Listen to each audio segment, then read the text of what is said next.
This is OwlUp, where learning happens in minutes, not hours. For a deeper journey, explore all our courses at owlup.co. Now, let's dive in.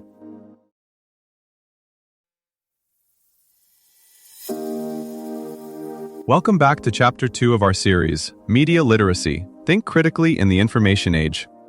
In this episode, titled Source Evaluation, Who's Telling You This and Why?, we'll explore how to identify credible information sources and understand the motives behind the messages we encounter every day. So, let's dive in.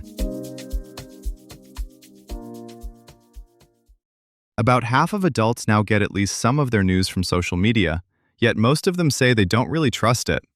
You're scrolling, a post pops up with a confident claim and a slick graphic. In that split second, how do you decide if it deserves space in your mind? Stanford researchers once showed teens two professional-looking websites about climate science.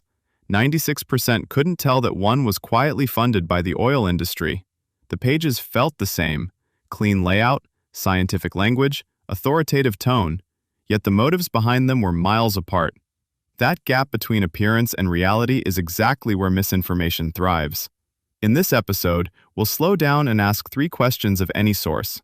Who's talking, and how do we know they're qualified? What are they using to back up their claims? And why are they telling us this now? Instead of staring harder at a single page, we'll step sideways, opening new tabs, checking who else trusts this source, and following the money, the links, and the track records that lie just beneath the surface. A useful trick is to stop treating a single article or post as the source. The real source is the network around it. Who links to it, who quotes it, who debunks it, who funds it. Lateral readers treat the web like a map instead of a tunnel, zooming out to see where a claim sits in the wider landscape. Frameworks like SIFT and CRAP are just structured ways of asking better questions about that landscape. Is this outlet consistently reliable on this topic? Do domain experts take it seriously? Does the evidence trace back to primary data or to a closed loop of self-referencing sites? Think of those 3 pillars: authority, evidence, motive, as dials you can turn up or down, not boxes to tick once and forget. The trick is learning what high and low look like in the wild. Start with authority, but widen the lens beyond degrees. Track record matters more than titles. A doctor speaking about vaccines in peer-reviewed journals and major hospitals? Strong. The same doctor promoting miracle crypto schemes? Weak on that topic. Authority is domain-specific. A Nobel physicist doesn't automatically become a trustworthy voice on nutrition or geopolitics. When you check a name or organization in a new tab, look for patterns over time. Have they been corrected or retracted often? Do other experts cite them approvingly, critique them, or ignore them? Evidence is where many confident-sounding claims quietly fall apart. Reliable sources don't just assert, they show their work. You're looking for specific data, numbers, dates, sample sizes, links to original documents, datasets, or studies. Clear distinction between data, interpretation, and opinion. A fast test. Follow one citation all the way back. Does the link go to an actual study, a government report, or a reputable investigation? Or to a blog that cites another blog that cites nothing? Closed loops are a red flag, especially when all roads lead back to the same tiny cluster of sites. Motive is often the least obvious and the most revealing. Ask, who gains money, status, or influence if I believe this? Funding disclosures, partners lists, and ad patterns are clues. A site covered in affiliate links to the product it's reviewing is not automatically lying, but you should expect a bias toward praise. Similarly, a grassroots group that shares an address or funders with an industry lobby is unlikely to present the full picture. Here's a subtlety.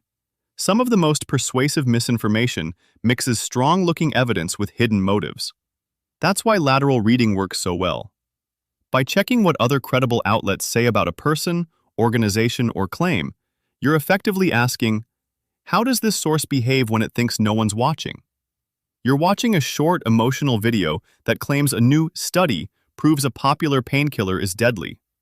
No jargon, no charts, just a dramatic narrator and a scary headline. Instead of instantly judging the claim, zoom in on who's talking and who's standing quietly in the background. Does the channel mostly post health panics? Do medical associations or major hospitals ever cite their work? Or only conspiracy forums and supplement vendors? Now flip it. A calm, text-heavy blog argues that climate change is exaggerated, and it does link to data. Open the About page. Is the organization funded by an energy company or a neutral grant maker? Search their name with controversy, criticism, or funding, and notice who's raising concerns: serious outlets or ideological rivals. Analogy time. Source checking is less like tasting one spoonful of soup and more like reading the whole recipe: who wrote it, which ingredients they used, and whether other cooks trusted enough to serve. Deepfakes, voice clones, and AI-written articles will soon blur who is speaking almost completely. You might see a convincing video of a local doctor or candidate who never said a word of it. That shifts the key question from, "Does this sound real?" to, "Can I trace this?"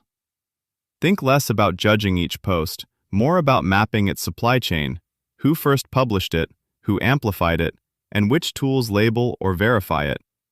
In that world, your habits will matter more than any single headline. Your conclusions don't need to be final verdicts. They can be working drafts you're willing to revise. Treat each new claim like dough resting on the counter. Give it time, poke it from different angles, and see if it rises or collapses. Your challenge this week: pick one viral post and trace it back 3 steps. Notice how the story changes, or doesn't, along the way. This was OwlUp, your daily step forward. To keep learning with structured courses and more insights, go to owlup.co. Until tomorrow!